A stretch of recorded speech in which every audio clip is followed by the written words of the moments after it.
tardes a todos, bienvenidos. En consonancia con el tema del diseño internacional para la Condescendiente de Naciones Unidas 2015-2024 y sus tres premisas que son reconocimiento, justicia y desarrollo, tenemos hoy la magnífica ocasión de recibir a nuestro primer Fulbright Specialist, especialista Fulbright en el Instituto Caricuervo, y de tener la ocasión del primer evento público de su visita. Bienvenido, Gerard Hatching. El título de la conferencia, muy atractivo, es "Oh cuerpo mío, haz de mí siempre un hombre que interrogue". El cuerpo negro y el apóstrofe de Frantz Fanon, y en sus propias palabras, en las palabras del profesor Hatching, Frantz Fanon acaba su piel negra, máscaras blancas en 1952, exhortando a su propio cuerpo que le transforme en un hombre que siempre desee interrogar el mundo que lo rodea. Entonces es un tema muy de avanzada para los años 50, que es partir de una conciencia corporal para hacer una interrogación filosófica y ontológica sobre la negritud. Gerard tiene una carrera descollante en el mundo académico. Es originario de Trinidad y Tobago, hizo su licenciatura en la Universidad de Berkeley en California y es profesor de la Universidad de Cornell, en donde hasta hace 2 meses larguitos fue director de African Studies, y actualmente está dirigiendo un nuevo programa como Provost Fellow for Public Engagement, que es un programa que trabaja con profesores, estudiantes, como en un semillero, podemos decir, y las comunidades. Entonces, entre sus numerosas distinciones está la Howard Foundation Fellowship de la Universidad de Brown y la célebre beca Guggenheim. Entonces, y entre sus libros ha habido una evolución desde el estudio del modernismo hispanoamericano, con el libro Modernidad en el modernismo hispanoamericano, un rey burgués y un poeta muerto, pasando luego por los estudios centrados en la isla de Cuba, como Modernidad colonial, la civilización frente a la soberanía de Cuba, 1840, y en contra de las bibliotecas con estantes de razas o que contengan razas, crítica de la imitación excesiva de José Martí, hasta el último libro que acaba de sacar el año pasado, que es Libertad de la Liberación, la esclavitud, sensibilidad y literatura en Cuba, que es el subtítulo. Entonces, Gerard, te damos la más cálida de las bienvenidas. Estamos ansiosos de escuchar esta disquisición sobre Frantz Fanon, el gran pensador martiniqueño, que ha marcado pues, toda la perspectiva sobre la negritud en el año que le siguió, en el siglo que le siguió. Muchas gracias, bienvenido. Muy buenas tardes, gracias por su presencia y muchas gracias por su presentación. Quisiera empezar por expresar un agradecimiento genuino a varias personas e instituciones que han hecho posible mi visita a Colombia y en particular al Instituto Caricuervo. Les agradezco la acogida maravillosa que he recibido a la directora del Instituto, la doctora Carmen Millán de Benavides, al subdirector académico, el doctor Juan Manuel Espinosa, cuyo profesionalismo y cuya amistad empecé a apreciar cuando trabajábamos juntos en la Universidad de Cornell, y a la doctora Graciela Maglia, quien, en el marco de la Cátedra de Herencia Africana, me invitó a dar esta conferencia. También me gustaría darle las gracias a todo el personal del programa de Fulbright de aquí en Colombia. Su eficacia y amabilidad han hecho muy agradable este encuentro. Ustedes me honran y estoy muy agradecido. En la conferencia de esta tarde pienso examinar e interpretar algunas palabras claves de Frantz Fanon. Si algunos de ustedes no tienen mucha familiaridad con Fanon y sus escritos, déjenme empezar con algunos datos que me ayudarán a esbozar el ambiente en el que se formó. Fanon nació en la isla de Martinica en 1925, después de la derrota de Francia por los nazis en 1940. El gobierno Vichy, que colaboraba con los nazis, se apoderó de las colonias francesas del Caribe e impuso un régimen abiertamente opresor y racista. A la edad de 17 años, Fanon logró huir a la isla de Dominica, donde se enlistó en el ejército francés libre y desde donde se marchó para luchar en Marruecos y en Francia. En 1944 fue herido y recibió la Croix de Guerre, medalla que se les otorgaba a todos que lidiaron contra los enemigos de Francia durante la Segunda Guerra Mundial. No obstante, él, como sus compañeros afrocaribeños que lucharon en la guerra, siguió experimentando una política racista oficial. Cuando las fuerzas aliadas derrotaron a los nazis y les tocó a aquellos cruzar el río Rin, solo se les permitió pasar a los soldados blancos. En 1945, Fanon volvió a Martinica y terminó sus estudios bajo el tutelaje del poeta Aimé Césaire. Poco después salió para Lyon, en Francia, para emprender sus estudios en medicina y psiquiatría. Terminando su carrera en 1951, trabajó en Francia durante 2 años antes de trasladarse al Hospital Psiquiátrico de Blida-Joinville, en la colonia francesa de Argelia. La Revolución Argelina estalló en 1954 y Fanon se juntó al Frente de Liberación Nacional el año siguiente. En 1957 fue expulsado de Argelia, pero siguió trabajando para el Frente y para el gobierno revolucionario en ciernes desde Francia, Túnez y Ghana. Fue en este momento cuando se le diagnosticó de leucemia. Falleció en 1961 a la edad de 36 años, mientras recibía tratamientos en los Estados Unidos bajo el nombre de Ibrahim Fanon. Fanon escribió 2 libros muy influyentes para el estudio del colonialismo y sus efectos socioculturales, y se le considera uno de los teóricos más importantes de la descolonización.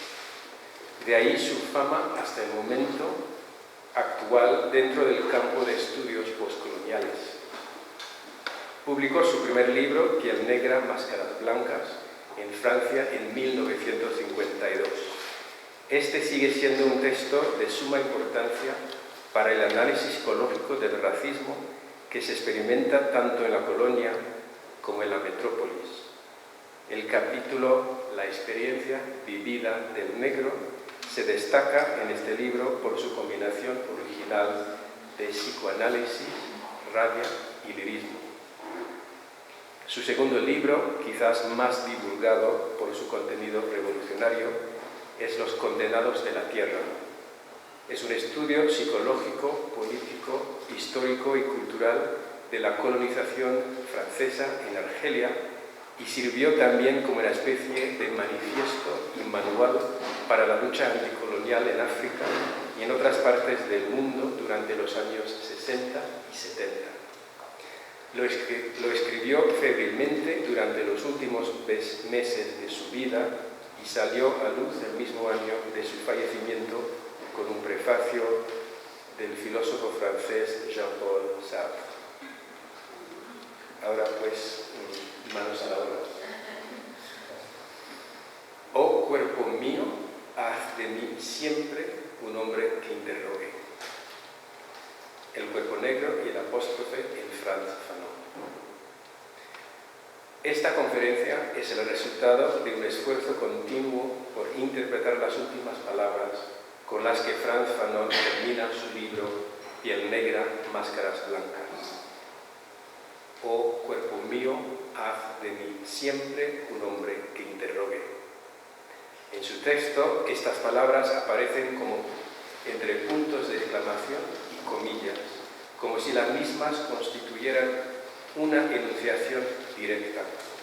Esta ficción de la palabra hablada en un texto escrito, reino de todo escritor, no es un planteamiento raro y por lo tanto no van a ocupar mis inquietudes esta tarde.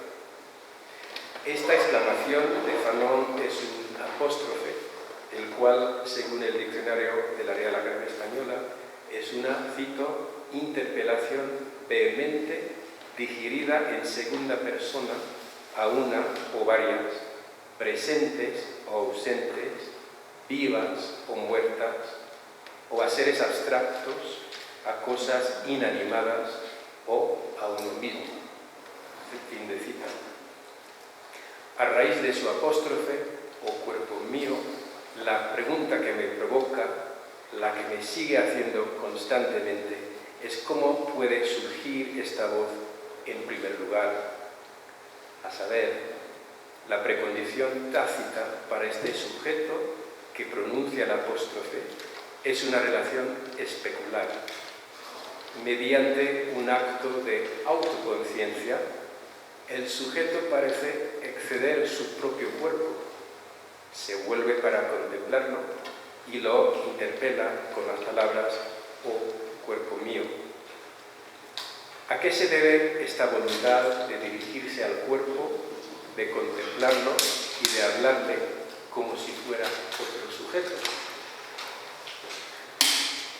En la exigencia «haz de mí siempre un hombre que interrogue», el cuerpo invocado parece poseer suficiente autonomía como para ser el destinatario de este mandamiento y, al mismo tiempo, el objeto curiosamente responsable de hacerle al sujeto hablante, cito, un hombre que interrogue, fin de cita. Este mandamiento no solo coloca al cuerpo como un agente activo en la creación de un sujeto interrogante, sino que el mismo sujeto también propone someterse al cuerpo cuando exclama «haz de mí».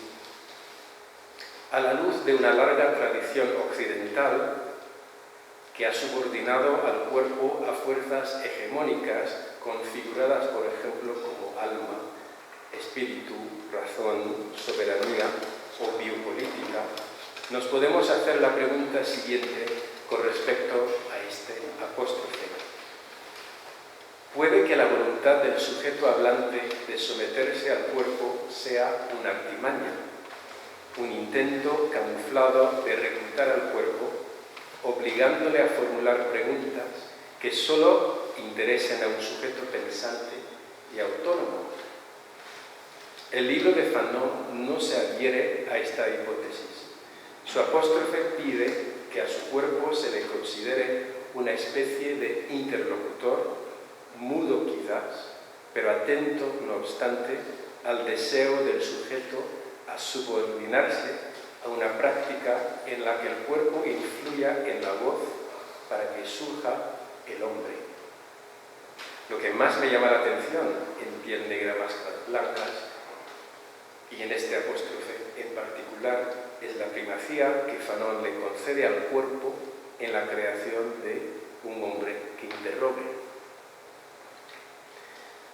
A no ser por el apóstrofe en cuestión, las reflexiones que presento en esta conferencia no habrían sido posibles. En un capítulo sobre el enunciado lírico en su libro Teoría de la lírica, Jonathan Culler coloca la figura retórica del apóstrofe en un sitio privilegiado. Plantea que la figura ejemplifica lo que llama él un enunciado triangulado, es decir, un desvío productivo mediante el cual la voz lírica se dirige al oyente o al lector a través de palabras que dirige a otro o a algo.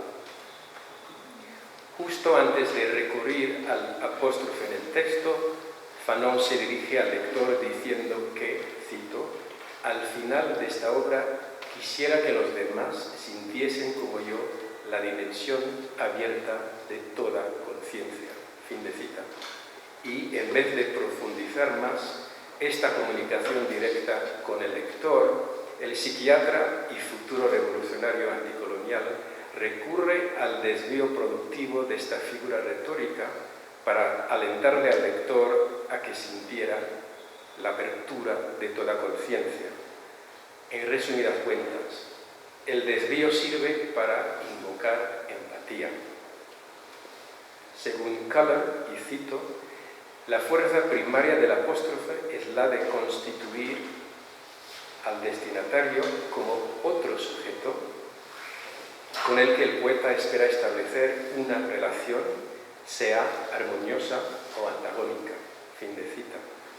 En el texto de Fanon, el sujeto que se externaliza por medio de una mirada y una voz externa propone entablar una relación con su cuerpo, como si éste no le perteneciera, como si el cuerpo fuera otro sujeto.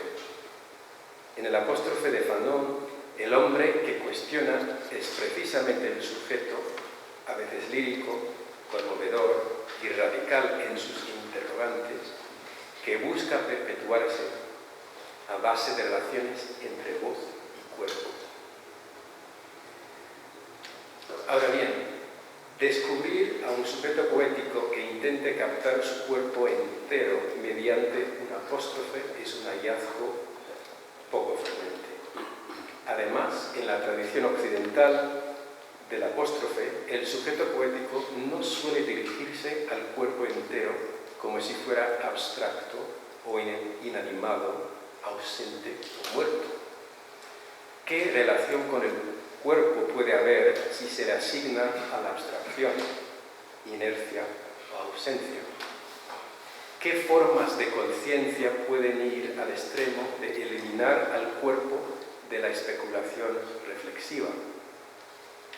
No cabe duda de que las ficciones de desdoblamiento y hasta de volverse contra uno mismo, como nos explica Judith Butler en su libro La vida psíquica del poder, participan de ciertas formas de conciencia.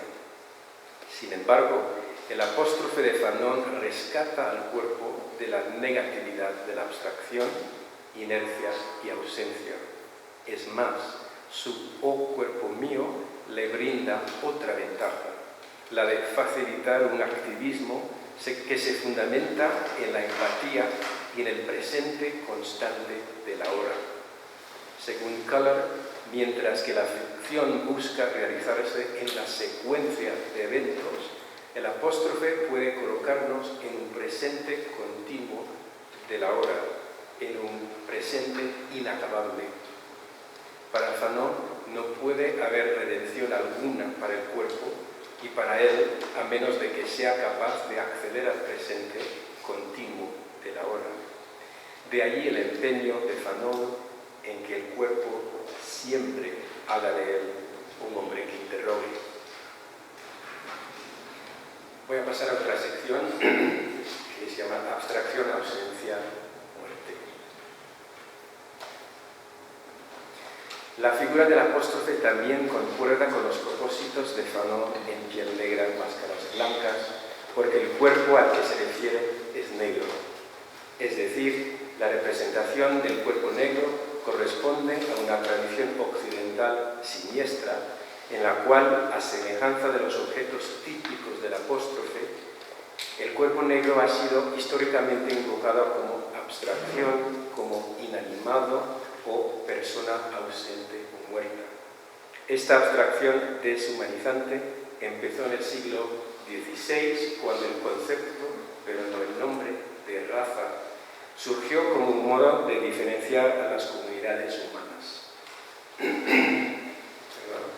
Para los europeos, en tiempos anteriores a estas fechas, las comunidades humanas se distinguían según sus respectivas creencias religiosas o su paganismo. Aunque las comunidades indígenas americanas existieron antes de la llegada de Colón, el cuerpo del indio fue sometido a definiciones legales, políticas y culturales para justificar la extensión de la soberanía europea al otro lado del Atlántico y sobre el hemisferio occidental. occidental. Debido a que estas comunidades no cayeron bajo ninguna jurisdicción reconocida en Europa, los humanistas que abogaron por declararles la guerra a estas comunidades inventaron a un indio que pudiera satisfacer las necesidades ideológicas del imperio y, por tanto, justificar a posteriori la apropiación permanente de sus tierras. Sirviéndose del pensamiento de Aristóteles, a quien se le consideraba un pensador pagano en aquel entonces, estos humanistas, pienso en Juan Inés de Sepúlveda, manipularon la teoría del esclavo natural del filósofo griego para declarar que el indio era bárbaro y, por consiguiente, sujeto a la conquista militar. Esta manipulación se centró en el cuerpo de este indio ideológicamente inventado.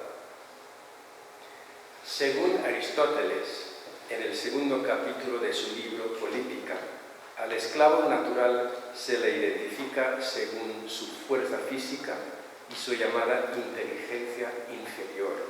Y cito: cuando es uno inferior a sus semejantes, esto es Aristóteles, tanto como lo son el cuerpo respecto del alma y el bruto respecto del hombre, y tal es la condición de todos aquellos en quienes el empleo de las fuerzas corporales es el mejor y el único partido que puede sacarse de su ser, se es esclavo por naturaleza. Fin de cita. Tras establecer esta distinción entre amo y esclavo, el filósofo se vio obligado a atenuarla, manifestando que el esclavo natural puede compartir la razón lo suficientemente como para comprenderla, pero no para poseerla.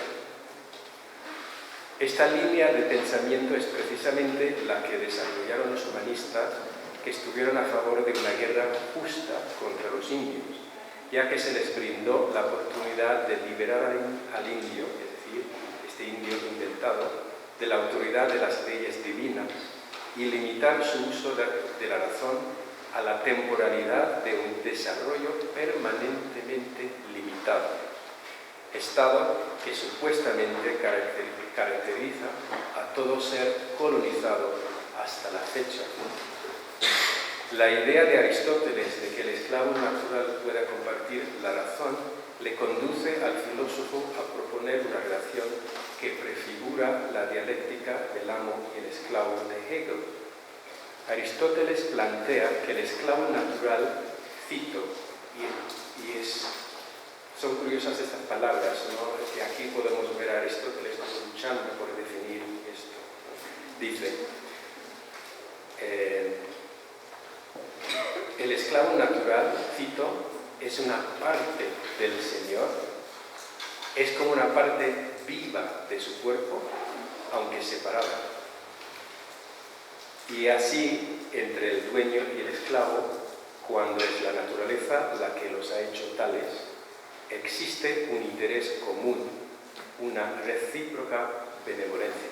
Fin de cita. Los humanistas acabaron por manipular el texto de Aristóteles, rompiendo esta relación dialéctica entre amo y esclavo y favoreciendo un concepto del indio como autónomo en su estado inferior y por lo tanto necesitado de un tutelaje permanente en las maneras de la civilización y la cristiandad. Tutelaje que, al fin y al cabo, sirvió de coartada para la ocupación territorial de las Américas. Si el cuerpo del indio se vio como una abstracción que facilitara la extensión de la soberanía europea, el cuerpo del africano esclavizado, raptado del continente y transportado a las Américas, entra en nuestro hemisferio mediante una forma más pura de abstracción deshumanizante. El indio inventado concretaba una ambivalencia dentro del Imperio Español. La rama militar de aquel proyecto insistió en la humanidad permanente inferior del indio con el fin de reducirle a mano de obra. En cambio, la rama religiosa postuló que el indio poseía un alma y era capaz de someterse a la conversión religiosa. El resultado fue la creación de un indio que era paradójicamente un esclavo natural, pero libre. A distinción de este indio inventado, el esclavo africano emerge en el continente americano como mercancía, como labor comodificada, como cuerpo desposeído. Y mientras que la posibilidad de que el indio poseyera un alma representaba el vestigio de un debate moral que tuvo lugar en Europa sobre las responsabilidades morales del monarca ante pueblos y comunidades indígenas previamente desconocidos, ningún debate parecido apareció en el mundo comercial de la trata, donde el cuerpo negro se redujo a un objeto puro de transacciones económicas durante los próximos 2 siglos. Paso a otra sección, el cuerpo mío es otro. Esta contextualización demasiado condensada del surgimiento del cuerpo indio y negro como abstracción ha sido necesaria para apreciar el esfuerzo de Fanon por reivindicar el cuerpo negro y revivirlo como un factor importante en la creación del hombre que cuestiona. El recurrente ahora que aparece en su haz de mí siempre un hombre que interrogue es transhistórico. No solo reconoce que su cuerpo habita el mundo de 1952, sino que lo coloca dentro de una historia de cambio económico y comodificación. Fanon, enfrentándose a la mirada racista a la que se le sometía en momentos determinados en la metrópolis, se describía últimamente en términos que nos recuerdan el fetichismo, o sea, la interpretación por lo menos, ¿no? Es lo que tenemos ahora, que nos recuerda el fetichismo de las mercancías. Y cito: yo llegaba al mundo ansioso de encontrar un sentido a las cosas. Mi alma henchida del deseo de estar en el origen del mundo, y he aquí que yo me descubría objeto en medio de otros objetos. Fin de cita. Para recalcar este sentido transhistórico de la lucha antirracista de Fanon, me remito, por desgracia, a la obra muy reciente de Ta-Nehisi Coates, o sea, se pronuncia Coates, pero se escribe Coates, ¿no? Coates, Between the World and Me, en la que el autor señala una paradoja fundamental en los Estados Unidos, en la que, cito, la vida negra es barata, fin de cita, a la vez que los cuerpos negros, cito, constituyen una fuente de recursos de valor incomparable, fin de cita. La comodificación histórica del cuerpo negro produjo un cuerpo que se ausentaba, que se encontraba raptado o robado, como lo describe a menudo Coates. Según el joven escritor norteamericano, cito, soy negro y me han robado y he perdido mi cuerpo, fin de cita. Para Fanon, el mundo blanco impidió que el hombre de color elaborase su esquema corporal, ya que, cito, el conocimiento del cuerpo es una actividad estrictamente negadora. Es un conocimiento en tercera persona, fin de cita. Dada esta transhistoria del racismo, la vuelta para contemplar el cuerpo que se da en el apóstrofe de Fanon es un autoescrutinio, en el que se debe resistir al afán de desviar la mirada ante el cuerpo comodificado, ausente y sometido a lo que el sociólogo Orlando Patterson llamó la muerte social. Hoy en día, nuestra capacidad de mirar el cuerpo negro en términos afirmativos debe contrarrestar la desposición histórica del cuerpo negro y, en especial, aquella combinación devastadora de vida desvalorada por un lado y cuerpo valioso por otro, que actualmente asedia a muchas comunidades afroamericanas en mi país. Es precisamente esta escisión violenta entre vida y cuerpo en el sujeto negro que ha denunciado el movimiento mayormente juvenil de Black Lives Matter, ¿no? Más o menos importa la vida de los negros, ¿no? Se llama el movimiento este. ¿Cómo empieza Fanon el proceso de redimir el cuerpo? No es sorprendente que las teorías de resistencia al racismo contra el negro suelan tomar las relaciones especulares con el cuerpo como un campo de batalla social y psicológico. La conciencia de la mirada denigradora blanca que informa el concepto de conciencia doble que acuñó el intelectual afroamericano W.E.B. Du Bois a principios del siglo XX, también subyace la experiencia vivida del negro que conceptualizó Fanon en Piel negra, máscaras blancas. El martiniqués constata que se encuentra, cito, sobredeterminado desde fuera, fin de cita, y esclavizado por su aspecto. Refiriéndose a la internalización de esta mirada denigrante, Fanon explica que por debajo de su esquema corporal se le plasmó un esquema histórico-racista que consistía en, cito, 1000 detalles, anécdotas y relatos, fin de cita, que le destinó el blanco. Mirar su propio cuerpo, por lo tanto, significa imaginar las capas de imágenes negativas en tercera persona, que le transforman in sinécdoque de una raza en abstracto. Cito, yo era responsable por igual de mi cuerpo, responsable de mi raza, de mis antepasados. Yo paseaba sobre mí una mirada objetiva, descubriendo mi negrura, mis características étnicas, y me rompieron el tímpano, la antropofagia, el atraso mental, el fetichismo, las taras raciales, los negreros y sobre todo, al rico plátano. Fin de cita.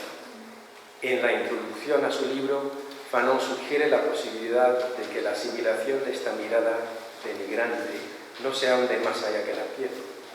Escribe que, cito, el complejo de inferioridad se deriva de un doble proceso, económico en primer lugar, por interiorización o mejor epidermización de esa interioridad después, fin de cita.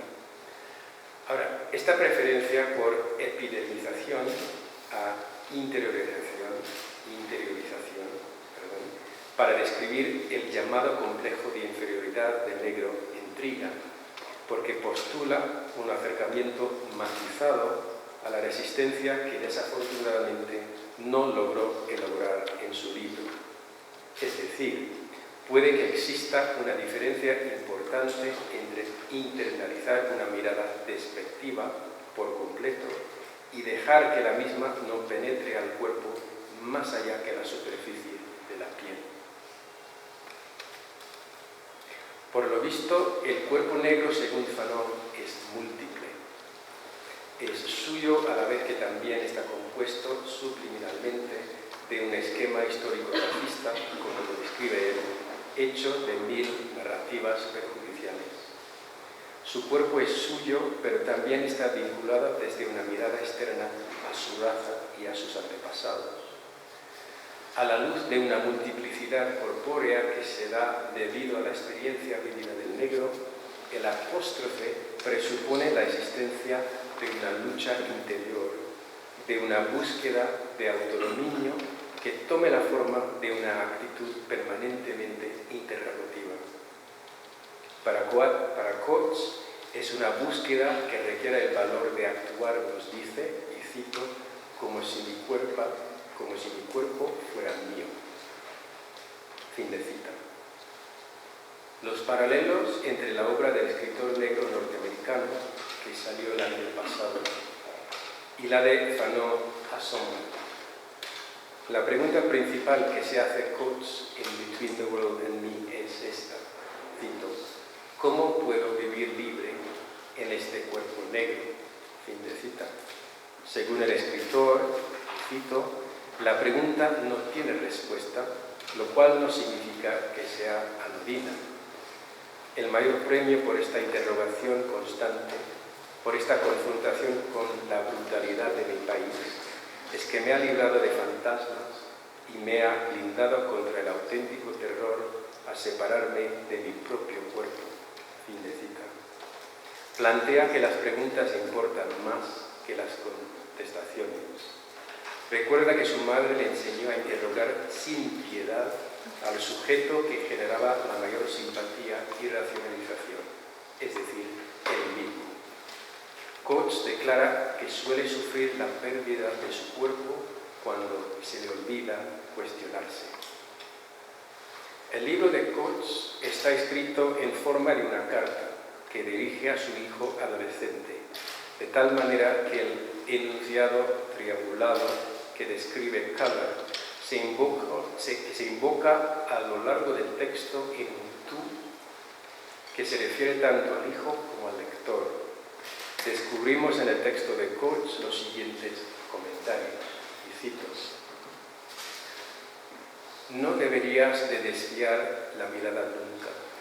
Debes recordar siempre que la psicología, la historia, la economía, los gráficos, las tablas, las regresiones, caen todos con gran violencia sobre el cuerpo. Fin de cita. O, y cito, eres todo lo que tenemos y ya los tienes en peligro de extinción.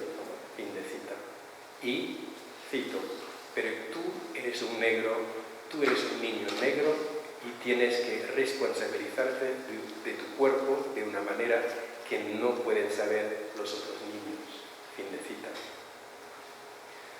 A semejanza del libro de Fanon, el de Coates expresa una urgencia angustiosa porque no solo le toca al escritor norteamericano luchar por vivir libre dentro de su propio cuerpo, como nos lo explica, sino que esta misma lucha es, en el momento actual, en los Estados Unidos, el legado que ha de otorgarle a su hijo.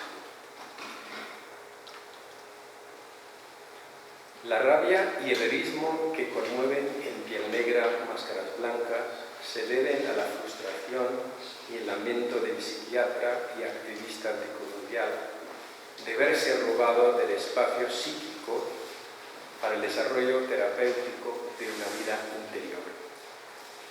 Denuncia, por ejemplo, a Sartre, cuando éste plantea en su ensayo Orfeo Negro que la negritud, aquel espacio discursivo panafricano que abrieron Césaire y Senghor en los años 30 y 40 para dar cabida a la descolonización de la mente, no era nada más, según Sartre, que una fase tentativa en una progresión dialéctica. Para Fanon, que ya se encontraba lidiando contra los prejuicios conscientes e inconscientes, tanto de su isla natal como de la metrópolis, el insulto del filósofo francés, un aliado suyo, le conduce a una estrategia que Césaire ya había descrito en su gran poema caribeño, Cuaderno de un retorno al país natal, a saber, la hipervisibilidad del cuerpo negro. Escribe Fanon, cito, ¿cómo? ¿De qué manera? De manera que teniendo todas las razones del mundo para odiar y detestar, se me rechazaba.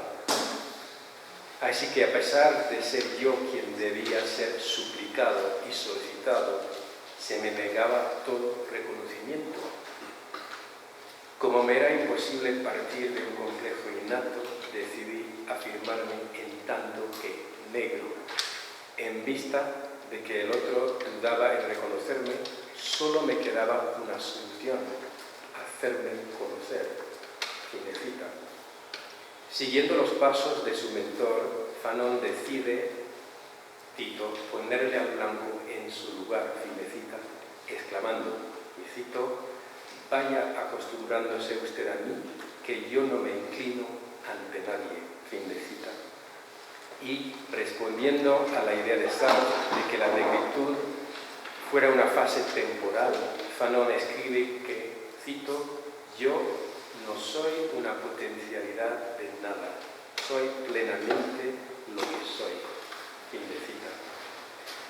En resumidas cuentas, ante la hipervisibilidad negra a modo de racista, la que le proporciona a su cuerpo una carga simbólica indeseada y una multiplicidad corpórea perturbadora, el Martiniqués propone otra, en la cual el cuerpo ha de adquirir un reconocimiento más plenamente social. A diferencia de la mayoría de las teorías occidentales de la subjetividad, Fanon redime el cuerpo concediéndole la capacidad de ayudarle al sujeto a formarse. Haz de mí siempre un hombre que interrogue. No obstante, la hipervisibilidad del cuerpo negro es un arma de doble filo. En Between the World and Me, Coates se dirige a su hijo diciendo, cito, «Eres portador de un cuerpo más frágil que cualquier otro en este país. Lo que quiero que sepas es que la culpa no es tuya, aun si se tratara en la última instancia de tu responsabilidad». Fin de cita. En los Estados Unidos, la fragilidad del cuerpo negro se debe a una sola pugna entre dos formas de hipervisibilidad. La que sobredetermina el cuerpo negro como amenaza e insiste en que el mismo deba someterse al escrutinio oficial, a los aparatos de vigilancia y a la perfilación racial. Y otra que corresponde a la necesidad de adquirir a una visibilidad afirmativa en una sociedad que no haya sabido resolver sus problemas raciales, a pesar de que su presidente sea afroamericano. La primera forma de hipervisibilidad puede remitirse a lo que Fanon identificó como el esquema histórico-racista que la mirada denigrante blanca buscaba plasmarse en el cuerpo negro, salvo que esa mirada en el momento actual esté acompañada de métodos más letales para muchas comunidades afroamericanas. Los asesinatos recientes de ciudadanos negros desarmados a manos de la policía ponen de manifiesto la presunción de culpabilidad que se le vincula al cuerpo negro. La otra hipervisibilidad es fruto de la lucha personal por la afirmación del sujeto negro, por, según Fanon, el no inclinarse ante nadie y el ser plenamente lo que es. De modo que cuando Coates le dice a su hijo que su cuerpo no es suyo, porque el menor no tiene la culpa de ser el objeto frecuente de la vigilancia policíaca, y que su cuerpo es suyo, porque tendrá que responsabilizarse de él y por ende de sus acciones en una sociedad que los vigila cercanamente, nos encontramos ante una contradicción social, tanto histórica como actual, en la que el cuerpo negro desempeña un papel revelador. A modo de conclusión, me gustaría confesar que al fin y al cabo no pude resistir a la tentación de comparar esta obra de Fanon de 1952 con la de Coates que salió a luz el año pasado. A contrapelo de este acercamiento comparativo, pensaba que habría sido más asequible concentrarme en la obra de Fanon y sobre todo en la época histórica cuando la escribió. Pero cualquier lectura de sus dos libros nos lleva a reflexionar sobre fenómenos como el racismo o el colonialismo que no dejan de ser transhistóricos, por lo cual quiero decir que aunque es importante recalcar la particularidad de su escritura y que podría ser más particular que una escritura sobre el cuerpo, también es significativo subrayar que estos fenómenos negativos no pierden su carga porque sepamos historiarlos. La necesidad de interrogar y de interrogarse sigue siendo urgente. Muchas gracias.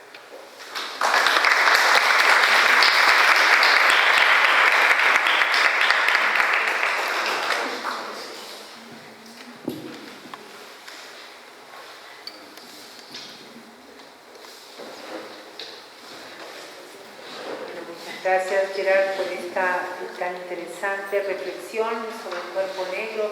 Invitamos a la audiencia a los comentarios y preguntas que son bienvenidas.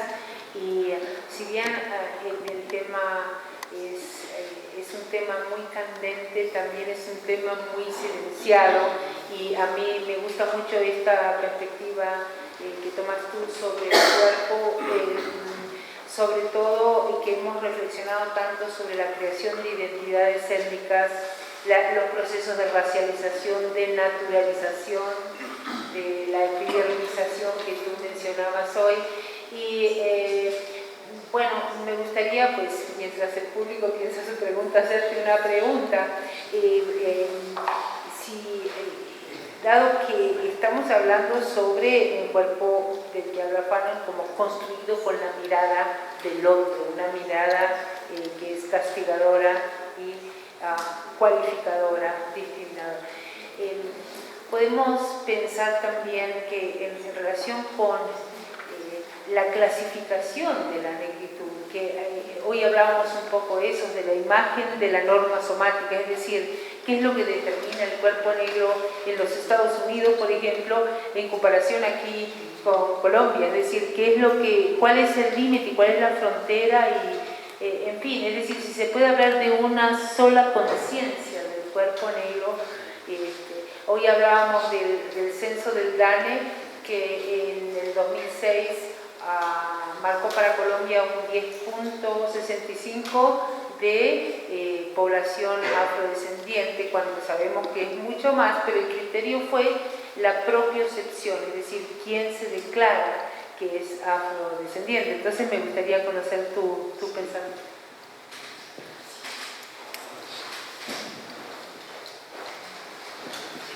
Gracias por te pregunta, ¿no? ¿Me pueden oír bien? Allí, ahora sí. Esta es una estrategia que tengo en Estados Unidos, en el departamento, ¿no? Es decir, tener a las personas aquí hablando, dialogando un poco, como si no estuvieran, ¿no? De esa manera podemos plantear los temas y luego el momento, ¿no?, que esperamos, que se sientan tan ignorados que quieren participar, ¿no?, de nuestra conversación. Vamos a ver si funciona aquí.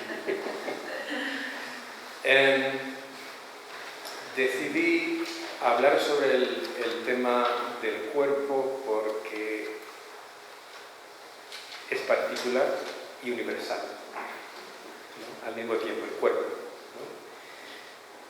Porque el problema que tenía viniendo de Estados Unidos, viniendo de un contexto específico, ¿no?, del entendimiento, como ha señalado, del cuerpo negro de Estados Unidos, que no es lo mismo que en el Caribe, de donde soy, no en las islas, prefiero, como en otros sitios, ¿no?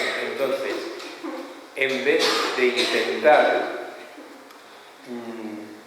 pues pensar en todas las acepciones, ¿no?, de ese cuerpo, ¿no?, a nivel universal, decidí concentrarme en el cuerpo, ¿no?, y una reflexión sobre el cuerpo que me parece una reflexión bastante ubicua, ¿no? Es decir, no solamente pensando en el cuerpo en sí, en el cuerpo de cualquier persona, ¿no?, es decir, cuál es la relación que tenemos con el cuerpo, pero en este caso el cuerpo negro y esa necesidad de Fanon, ¿no?, del sujeto, ¿no?, de que habla en el texto, de mirarse a sí mismo y decir, pues este cuerpo sí, obviamente es mío, pero al mismo tiempo no es mío. Y esa enajenación, ¿no?, de su propio cuerpo tiene para él una explicación social, ¿no?, una explicación que llama la experiencia vivida, ¿no?, del negro. Por cierto, ¿no?, y no es un tema que he desarrollado aquí en esta charla, pero al mismo tiempo nos propone otra idea, ¿no?, una idea, un término que solo menciona una vez en el texto, que es el término de sociogénesis, ¿no? Y entonces lo que intenta hacer Fanon, ¿no?, a través de ese concepto, es pensar en cómo podemos hablar de un sujeto, ¿no?, incorporando la experiencia vivida, ¿no? Entonces le pareció importante hacerlo porque allí cae dentro de una tradición larga, empezando con Du Bois hasta ahora, ¿no? Donde el cuerpo, ¿no?, se vuelve objeto de análisis, de autoanálisis, pero también de escrutinio, como he intentado mostrar en las comparaciones entre Fanon en su momento y Coates en este, ¿no?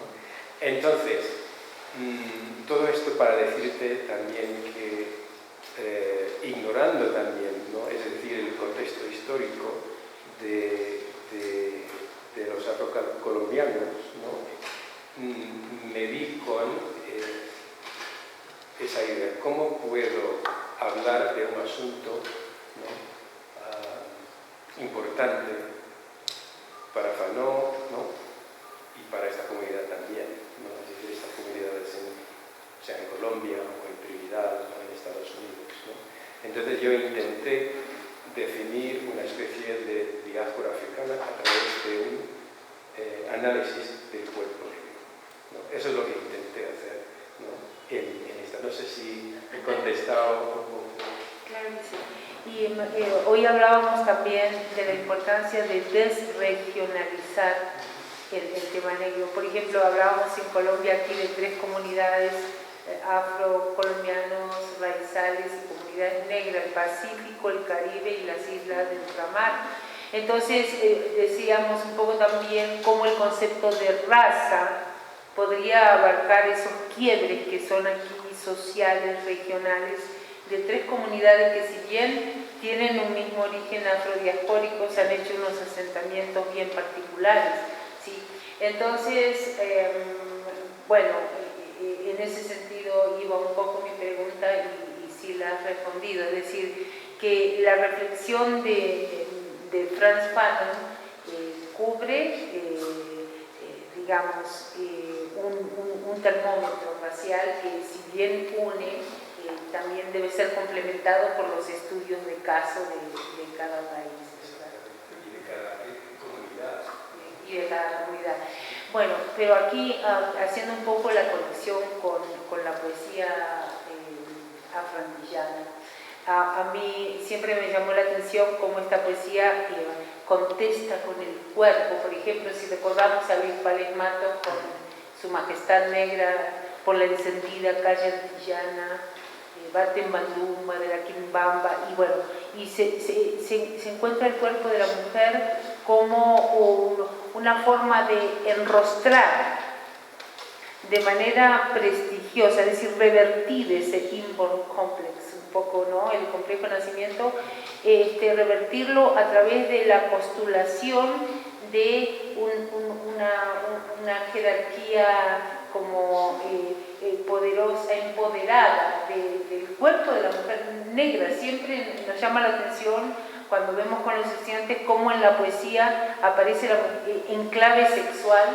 y en clave femenina una respuesta al mundo blanco que se da también en Nicolás Duchet y en Franklin Burgos, es decir, cómo hay como frente a esa dimensión metafísica un poco del campo nacional blanco letrado, que es mucho más abstracto, hay una postulación del cuerpo negro como respuesta y unos epítetos teriomórficos, animales, en relación con las caderas como grupas, y es decir, el cuerpo de la mujer identificado con unos epítetos que son animales. Entonces, la pregunta que nos hacemos es si se puede tomar esto como es decir, como algo criticable, como una animalización del cuerpo de la mujer, o si bien él está conectando con una fuerza de representación que es previa a la representación antropomórfica y que vemos, por ejemplo, en los epítetos homéricos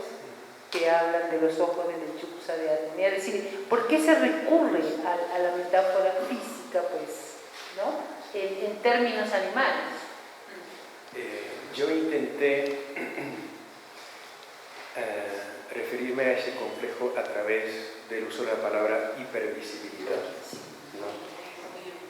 Hipervisibilidad en el sentido de, o sea, en 2 sentidos, ¿no? Es decir, Fanon se queja, ¿no?, de la cantidad de adjetivos o de una mirada denigrante, ¿no?, que sobredetermina su cuerpo, es decir, exagera su cuerpo, ¿no?, con todos esos adjetivos, ¿no?, exotizantes a veces, ¿no?, cuando dice hay al buen plátano o algo así, ¿no?, está hablando precisamente, ¿no?, de la exotización del cuerpo negro, ¿no? Por otro lado, lo que está pidiendo como respuesta es, ¿no?, el reconocimiento visible, muy visible, de su propio cuerpo en una sociedad que le ignora o que no le reconoce, ¿no? Entonces son estrategias, son prácticas de hipervisibilidad, ¿no? Y siempre depende de quién está haciendo, ¿no?, esa práctica. Hoy en día la hipervisibilidad que se identifica al cuerpo negro, a veces en Estados Unidos, es precisamente, ¿no?, una exageración, ¿no?, de ese cuerpo bajo un escrutinio, ¿no?, un aparato de vigilancia, por ejemplo, ¿no? Y entonces, al mismo tiempo, la respuesta es estar en público mostrando, ¿no?, un aspecto afirmativo del mismo cuerpo de parte del sujeto negro, ¿no? Entonces estamos ahí con dos tipos de estrategias de hipervisibilidad que se chocan, ¿no?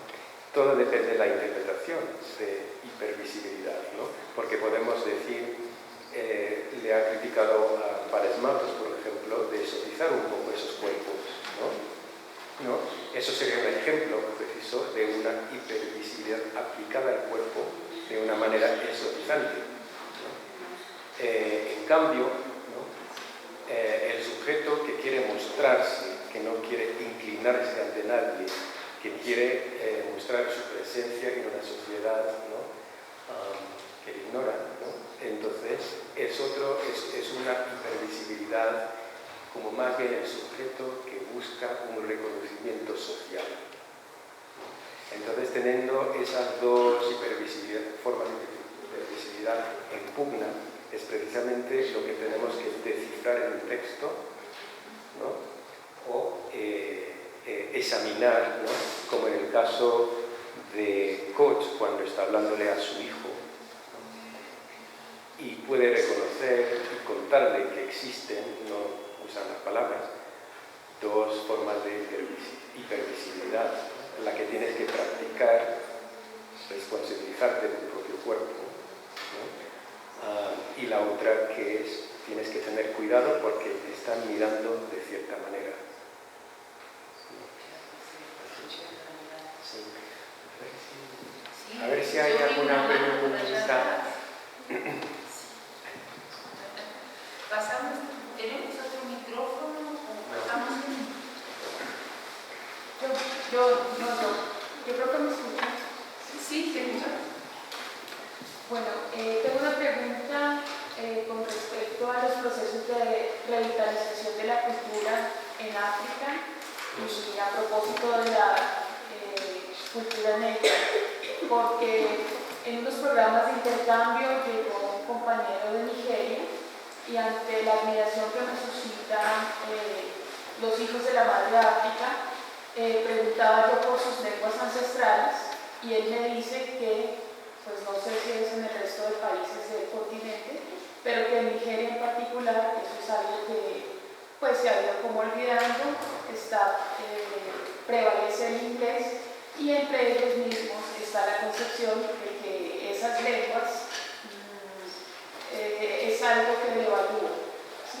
Entonces, dados esos procesos ideológicos que quieren homogeneizar al ser humano con unos fines de dominación que usted claramente explicaba, me inquieta un poco esos mismos procesos que se dan dentro del continente y también asociado un poco a los fenómenos sociales de migración, ¿sí?, y de todo lo que eso conlleva a nivel cultural. Esa es la primera pregunta. Y la segunda es una precisión. Cuando Sí. usted dice apóstrofe, ¿a qué se refiere? que es apóstrofe.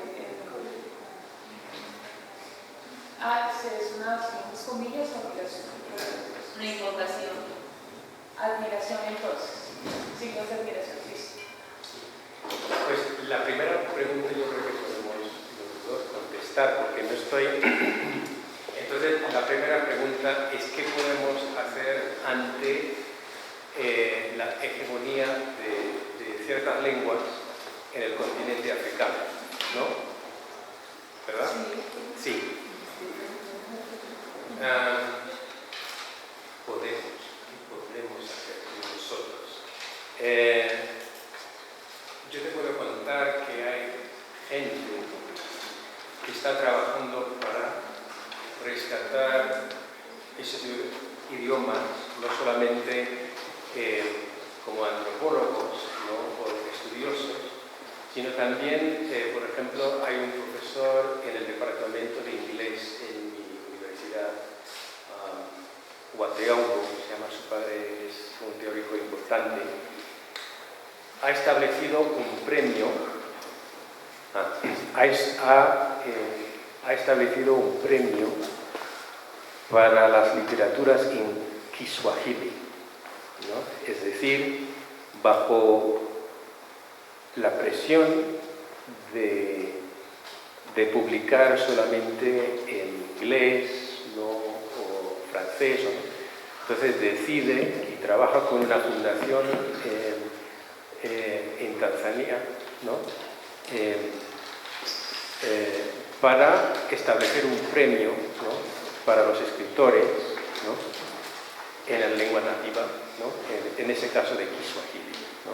Tuvimos la primera celebración y dimos esos premios el año pasado, ¿no? Entonces, es un ejemplo de lo que se puede hacer, ¿no?, con respecto a eso. Pero yo creo que lo que hay que tener es más voluntad, ¿no?, de parte de los gobiernos de las comunidades también, ¿no?, para rescatar, para conservar, ¿no?, la fuerza, no solamente la lengua, la fuerza, ¿no?, de esas lenguas nativas. ¿Tú querías decir algo? Sí, y por ejemplo, vos estabas hablando particularmente de Nigeria, Sí. me pareció. Sí, que por ejemplo, comenzar a hacer circular su cine, porque hay una producción de cine que en este momento es muy importante, tal es así que le llaman Nollywood, por mimetismo con Hollywood, y precisamente estamos en nuestro ciclo de cine que vamos a iniciar en la cátedra de herencia africana, consiguiendo las películas con subtítulos en español, ¿sí? Entonces, el hecho de consumir también su producción artística es una manera de ayudar con esa revitalización. Pero también yo creo que es lo primero de todo es la conciencia de los procesos colonizadores que, como bien dice Frantz Fanon, empiezan con la palabra, es decir, que cuando empezamos a hablar la lengua hegemónica, pues obviamente estamos reproduciendo la cultura hegemónica. Entonces, el desmontar con los estudios postcoloniales y bueno, el trabajo que hemos estado haciendo hoy es también una manera de colaborar. En cuanto al apóstrofe, es una figura retórica, ¿no?, a través de la cual se invoca a alguien ausente o una cosa ausente, ¿no? Muchas veces empezando con o, ¿no?, la palabra o, en este caso cuerpo mío, ¿no? Entonces esa es la figura.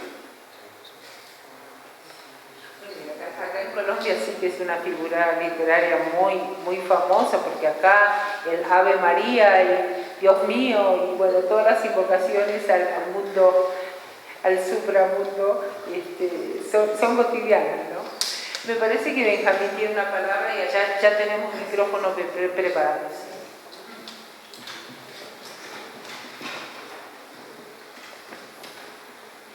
Gracias, Gerard, por la charla. Me pareció muy interesante, pero me quedé pensando en una cosa que te quiero preguntar.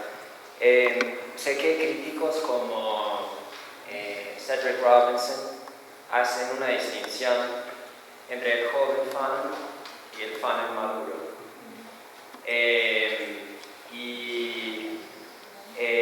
Básicamente dice que el máscaras blancas, piel negra, corresponde al joven Fanon y los condenados de la tierra al Fanon maduro. En los condenados de la... Me interesa que te hayas enfocado solo en máscaras blancas, piel negra, porque Fanon famosamente tiene renuncia a psicoanálisis después de la experiencia en Argelia, y dice, no, el problema no es, si entiendo bien, ¿no? El problema no es complejo de inferioridad del sujeto racial, sino el problema es lo que se llama la burguesía nacional en Argelia. Dice, el problema es esta clase en Argelia que explota a los negros, ¿no? Entonces, quería preguntarte cómo se representa el cuerpo negro en los condenados de la tierra, y si nos podrías hablar un poco más del problema que te has presentado o cómo has pensado simplemente esa ruptura del mismo Fanon, esa renuncia al psicoanálisis que él hace, ¿no? ¿Cómo has pensado eso? Si eso es importante para tu análisis y cómo su representación o su pensamiento sobre el cuerpo negro cambia de ese primer momento hasta el segundo momento. Muchas gracias.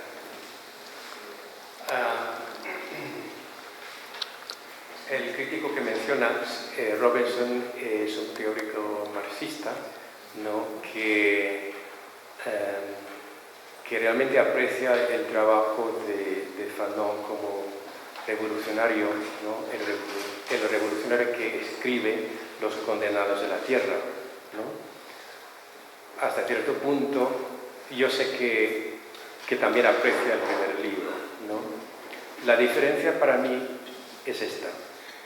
El primer libro, sí, o sea, lo escribe en 1952 y Los condenados de la tierra, ¿no? Salen 9 años más tarde, ¿no? Pero no se trata de una simple comparación, y no digo que diga esto, ¿no? Que el joven Fanon y el Fanon maduro son 9 años, ¿no? El libro Piel negra, máscaras blancas es realmente un libro importante todavía porque nos cuenta sobre la internalización, ¿no? del racismo. O sea, no está intentando hablar solamente del otro o del blanco, ¿no? Que ejerce una mirada, ¿no? negativa de migrante, ¿no? una mirada externa, ¿no? Está diciendo que llevan muchos años de colonialismo y hasta los mismos negros no saben cuándo están, ¿no? Poniéndose racista contra su propia comunidad, ¿no? Entonces, es realmente un análisis de esa internalización, ¿no? de las prácticas racistas, ¿no? Ahora, ese análisis sigue siendo necesario. Entonces, en ese sentido, dentro del campo de estudios postcoloniales, esa actividad, ¿no? ese análisis, psicoanálisis, sigue siendo importante, ¿no? Porque hay ejemplos, ¿no? en los que los propios caribeños somos capaces de exorcizarnos de dónde viene eso, ¿no?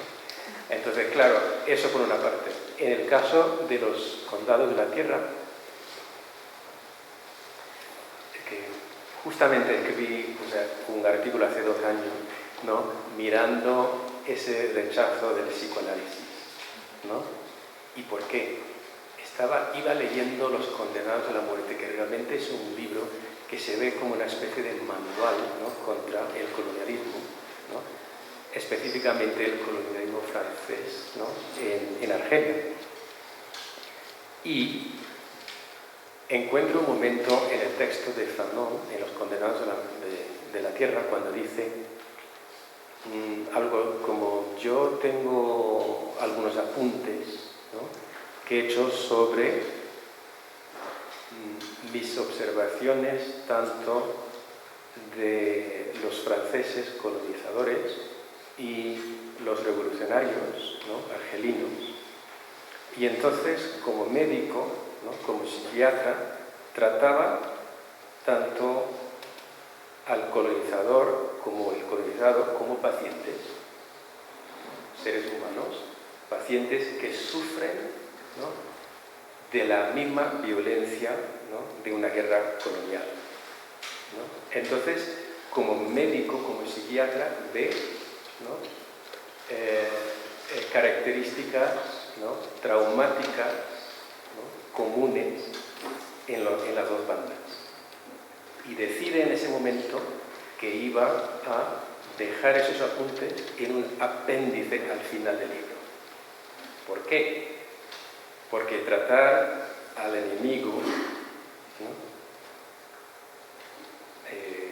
Como un paciente, ¿no? que es realmente una responsabilidad ética como médico, no bastaba en una guerra colonial. Mucha gente, muchos críticos le critican porque piensan que su mundo es demasiado simplista, colonizadores y colonizados, ¿no? Pero él insiste en esa diferencia porque en una guerra colonial hay que saber quién es el enemigo, ¿no? Entonces no hay como ninguna zona entre los dos, entonces insiste en la diferencia.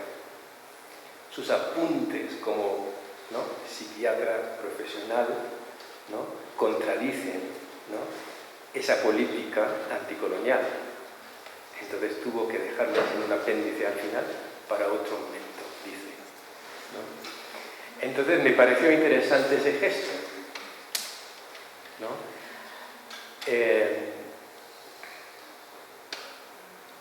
Creo que eso es lo que quería decir con respecto, ¿no? a ese segundo texto, ¿no? Gracias por la pregunta. Es una pregunta importante porque es una pregunta que me hago también como crítico. Es decir, yo me encuentro estancado a veces pensando, tengo suficientes recursos, tengo suficiente formación para hacer un tipo de análisis, ¿no? ¿Es útil ese análisis a la hora de entrar en la esfera pública, ¿no? para participar de movimientos políticos? Entonces es una pregunta que me hago.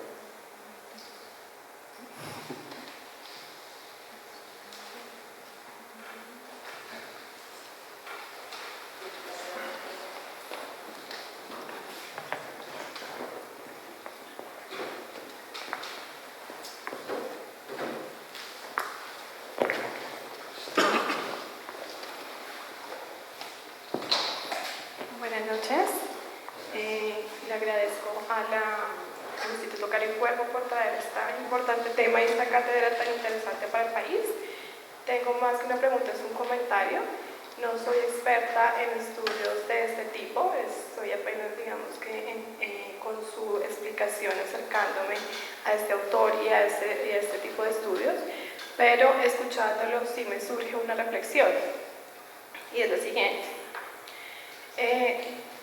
Después de escucharlo, siento que hay una mirada un poco occidental todavía de lo que significa para el autor una reflexión sobre sí mismo, sobre su condición de ser negro. Y lo digo porque se hace especial énfasis en el análisis especular que encuentra el autor en la mirada como en el espejo, en donde hay una subjetividad dividida, de la que ya venía hablando para esa época el psicoanálisis, y no es una reflexión y no es una condición o un análisis que se haga solamente desde la raza negra, como de pronto podría pensarse después de la exposición, sino que es una construcción del yo que se hace desde la cultura occidental y no solamente específica para una persona negra. Y en cambio, mi análisis, digamos, de la exclamación que hace, que usted trae en el texto, me evoca más una situación de discriminación hacia una condición particular del ser, que marca el cuerpo de ser negro, pero que también esa misma marcación del cuerpo desde el psicoanálisis marca el cuerpo de todos nosotros. El mío por ser mujer en una cultura, en un momento y en una época específica, como lo demuestran los diferentes estudios antropológicos, por ejemplo, frente a hechos biológicos que son marcados por una época social, como la menarquia, por ejemplo.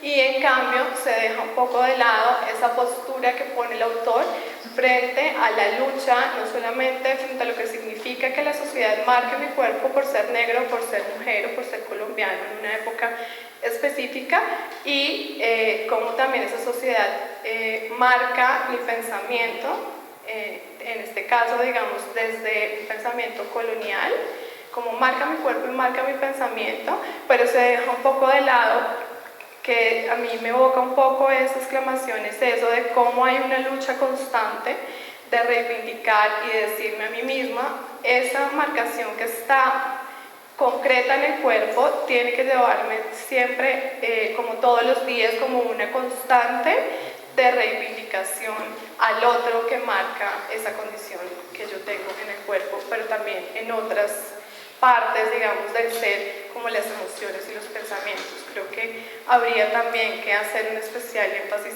en esa, digamos, aporte que hace su análisis, en cómo desde su condición se reivindica como constantemente esa atención que se requiere a la discriminación que me pone el otro y a cómo yo debo actuar frente a eso, no solamente como marca mi cuerpo y mi mente, sino que eso también debe movilizarme y no debo como no permitir que ese pensamiento colonial que me pone el otro me paralice y simplemente como me quedé como ahí, sino que siento que es como un llamado a una acción constante. Es como desde mi lectura, escuchando su exposición. Bueno, muchas gracias. Antes de marcharse, ¿me puede ayudar a contestar esta pregunta también? Sí, me puede ayudar a contestar esta pregunta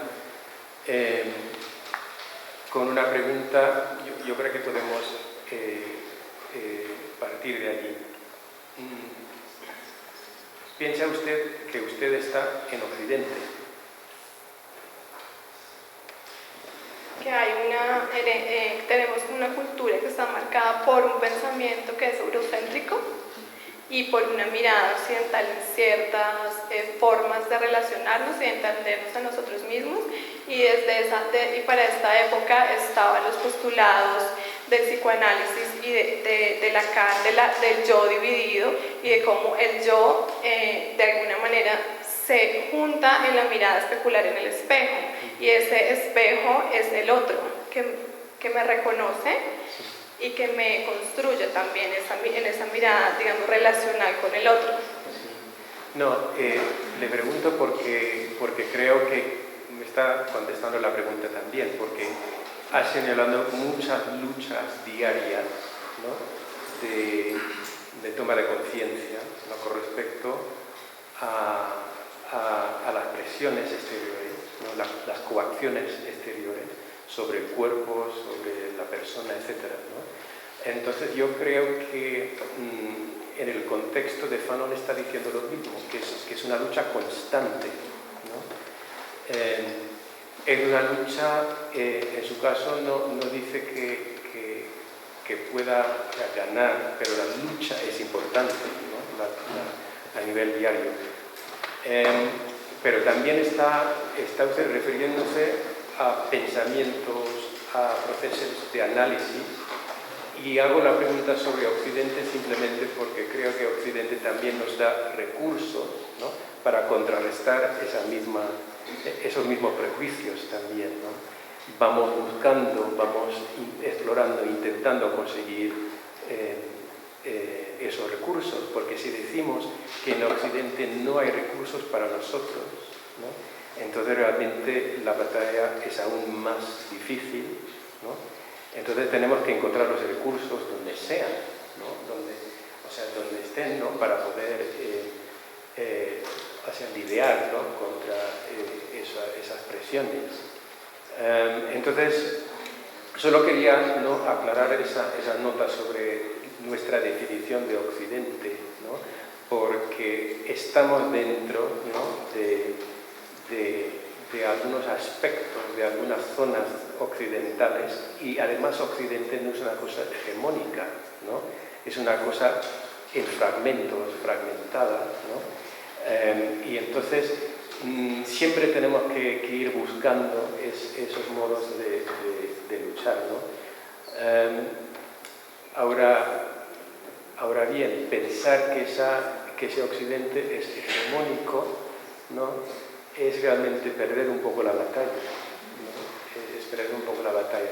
Entonces tenemos que ver lo que llaman, ¿no?, Occidente como una problemática, ¿no?, y no como una cosa dada, ¿no?, en la que estamos, ¿no?, criticando, moviéndonos, ¿no?, viviendo, ¿no? Entonces, por eso la importancia de la experiencia vivida según Fanon, y podemos decir lo mismo, ¿no?, con respecto a nosotros mismos, ¿no? Pero has planteado muchos temas con respecto a cómo nos miramos, ¿no? Pero yo diría que fuera necesariamente una cosa occidental, ¿no? O sea, la necesidad de mirarnos de vez en cuando, ¿no? Yo creo que es una práctica también más universal, ¿no? Ahora, el lenguaje, ¿no?, el aparato que usamos para hablar de eso, ahora es diferente. Pero muchas gracias.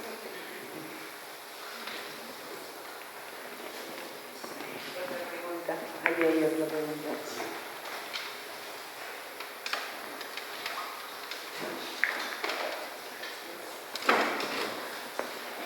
Bueno, mi pregunta va relacionada con lo que usted comentaba sobre el cuerpo como agencia. Entonces, si el cuerpo es agencia, ¿qué rol tendría y qué diferencia habría también entre el complejo de inferioridad y la subalternidad? Teniendo en cuenta, pues, en este caso, sobre todo, pues, una variable racial, porque pues también se puede ir por el lado del género, pero en cuanto a este caso específico, ¿cómo se podría manejar eso? ¿Cuál era el primer término? El cuerpo como agencia, respecto al complejo de inferioridad y a la subalternidad. Muy buena pregunta. Muchas gracias. En el texto de Fanon ve la posibilidad de la agencia, es decir, la capacidad de actuar, ¿no?, como una actividad que debería ser compartida, ¿no?, tanto, o sea, de la mente, de la razón, como del cuerpo. Está criticando una tradición en la que se concentra o se enfoca demasiado en la razón, ¿no?, en la mente, ¿no?, en la inteligencia, como el único motor, ¿no?, con respecto a esa agencia.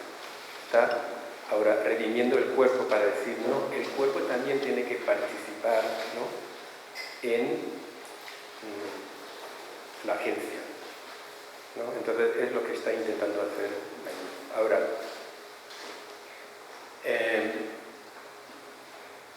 Con respecto al complejo de inferioridad, si la agencia es también un acto político, es decir, lo que hacemos en público, ¿no? Las acciones que llevamos a cabo en público, entonces la idea del complejo de inferioridad, ¿no? Sería una descripción que aplicamos, ¿no? A una persona, ¿no? Que muestre señales o indicios, ¿no? de someterse innecesariamente, ¿no? A algún poder, ¿no? La agencia no equivale, ¿no? Por supuesto, a un complejo de inferioridad, ¿no? Complejo de inferioridad puede describirse como una serie de ejemplos de acciones, ¿no? Llevadas a cabo en el público que nos demuestran una especie de inferioridad, ¿no? Entonces, subalternidad, ¿no?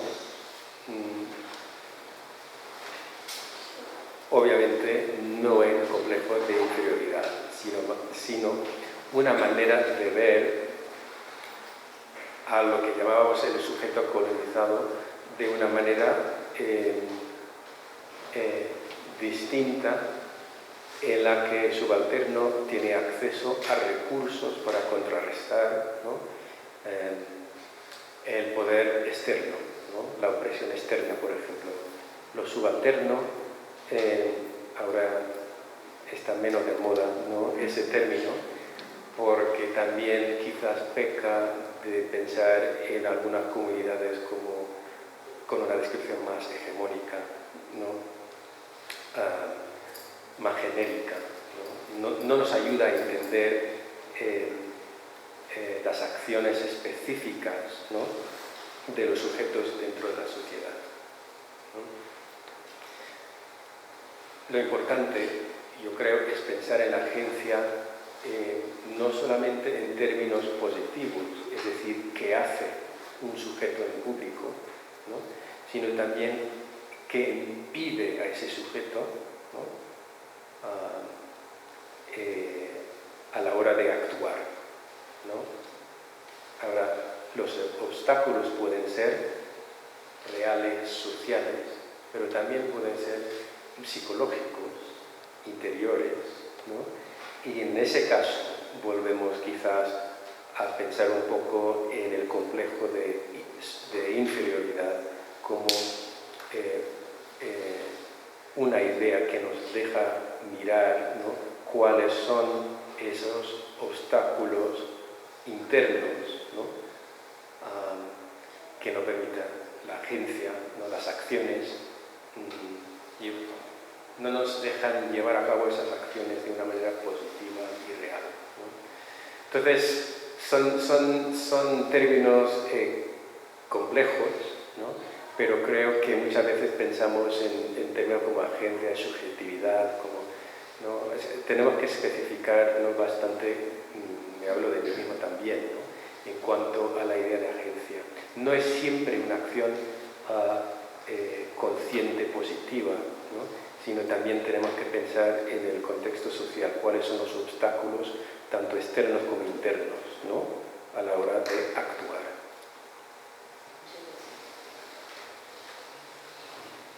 ¿Alguna otra pregunta? Bueno, Gerard, muchísimas gracias por esta magnífica charla y reflexión y ejemplo de investigación, ¿no? Porque nos vamos muy inspirados. Muchas gracias.